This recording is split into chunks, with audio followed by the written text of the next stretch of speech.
We've all experienced it.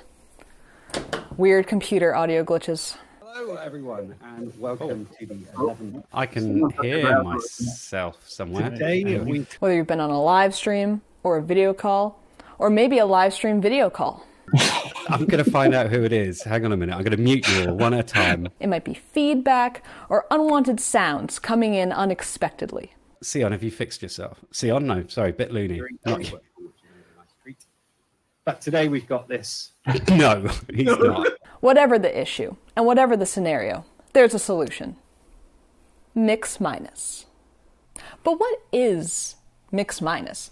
Well, mix minus is an audio production technique that can be done a million different ways for a million different situations where you basically have all of your audio sources, whether it be microphones or maybe something from a computer, where you need to kind of separate them out and send them to different places or subtract one from the main mix so that it doesn't cause problems. It's basically about avoiding problems. And I actually had a situation recently where I needed to set up a mix minus to be able to demo something properly.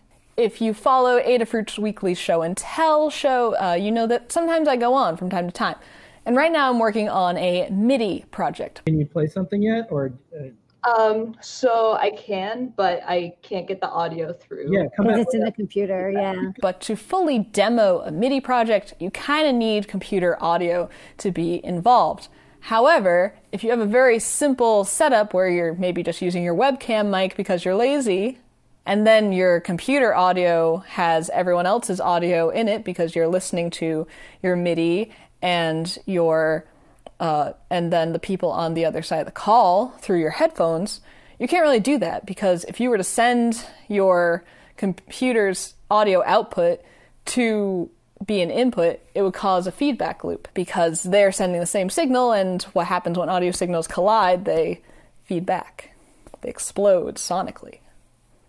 So I need to figure out a way to be able to send my microphone and the audio from my MIDI software to Adafruit's live show, but still be able to hear the live show and not cause any feedback. So graphically, we have my microphone, and then we have my ears, and we have the live show's audio. So, they need to hear my microphone. They do not need to hear themselves. They need to hear the music. I need to hear the music. I also need to hear the live audio. I can take or leave my mic. It's here nor there, because I can hear my own voice. So we can leave that as an open space. Now, how am I going to do this? Well, I'm going to show you. But I used equipment that I already have because I have a music background, so I've got some recording equipment, a lot of different cables, USB audio device, etc., etc. There's a ton of different ways you can do this, tons of different budgets. If you're just doing very simple, like one-off things, there's equipment out there that you can do. So keep that in mind. I didn't buy any of this stuff with the exception of one cable specifically for this purpose. So just keep that in mind. But let's go over to the mixer. All right, so here we are at the mixer. And we have our 3 audio inputs. We have my microphone, which is just a microphone going into input 1 on the mixer. And we have the MIDI, which is being sent through software from the Reason software to my USB audio device, which is right underneath the mixer here. And it's just coming out the headphone jack and going into the line input here. And then this cable right here is a headphone jack to double 1/4 inch to keep stereo for my computer output. So if I were to play a YouTube video or I was going to listen to someone on a Skype call, it's coming into here. So these are our 3 inputs. Now there's a lot of knobs on this mixer, and mixers can seem kind of intimidating if you've never used one before, but I'm telling you right now, it's not that intimidating. You just have to know what you're looking for. And this mixer is really good because it's color coded, so that means all the effects feeds are yellow, all the main mix are maroon, phantom power is more red, aux is gray, etc. So again, the goal is that we need to have, in this case, Adafruit and the live show be able to hear the MIDI in the headphone, but not this. We need to be able to hear this though. And the music, we need to be able to hear what we're doing. So the way that you can do that with this mixer is I can send, instead of sending these two feeds to the main output, I can send them through what's called an aux feed, and that's these gray knobs here. Now, an aux feed allows you to have basically an extra output. And so what we're doing is we're turning the aux up on this, but not on the channel for the computer audio. And then we are plugging a 1/4 inch to USB cable into the aux out, so then we can plug that into the computer, and we turn up the aux master knob.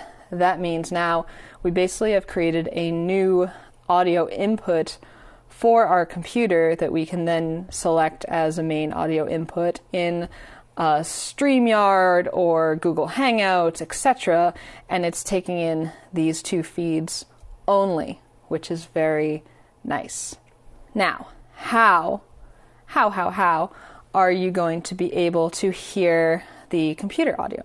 Well, this mixer has a headphone button, which means that you can press the headphone button under a channel, and that means it will send that only to your headphones. So we do that, and then we just turn up the mix on the MIDI and the computer audio, and that means now you can listen to both of these through your headphones, but only these are getting sent to your computer, and you don't have to hear yourself on the mic. I mean, you can, but you don't have to.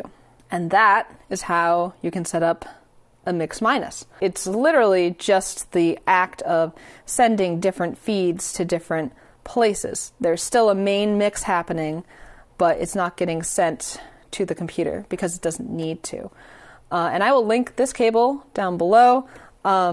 There are not all analog to USB cables are created equal, and also beware of your application. This is a decent mixer. I love Allen Heath mixers. I think the sound of them is really flat response and also really nice quality. So I'm also then using a Roland cable. Roland makes good audio stuff. That's what they're known for. So I'm starting with a good sound quality and then sending that out to a decent cable. If you were to like plug your guitar directly into this and then plug the USB in, it's probably not going to sound very good. Just keep that in mind. But this is one way you can do it, and you can do it with a cheaper mixer too. You don't have to have like an Allen Heath or 4-channel. And there's a lot of different equipment options out there, as I said. But let's now go to the computer and see how this all sounds. All right, so now I'm recording into OBS with a very directional microphone. I usually use this for my guitar amp, so it's not the best for voiceovers. But then I've also got my MIDI. So that's just playing with my, actually, the project I was referring to, the MIDI project in progress. I'm real excited about that. But anyway, and then you can see my mixer still. So as I described before, the MIDI and the microphone are going into the USB device that has the 1/4 inch out. So it's the aux going into a new USB device, and I can show you in OBS if we want to get a little meta. Just properties, microphone to USB audio device. So you can see that here I am in a YouTube video, and I can hear it. It's really hard to talk right now, but you can't hear it. So I've been continuing to work on the MIDI stuff, and I've got a mix minus set up with my audio, so tonight we should be able to hear it. All right. Okay. So we've got a triad here, and then... Ooh, that's nice. And that is mix minus in action.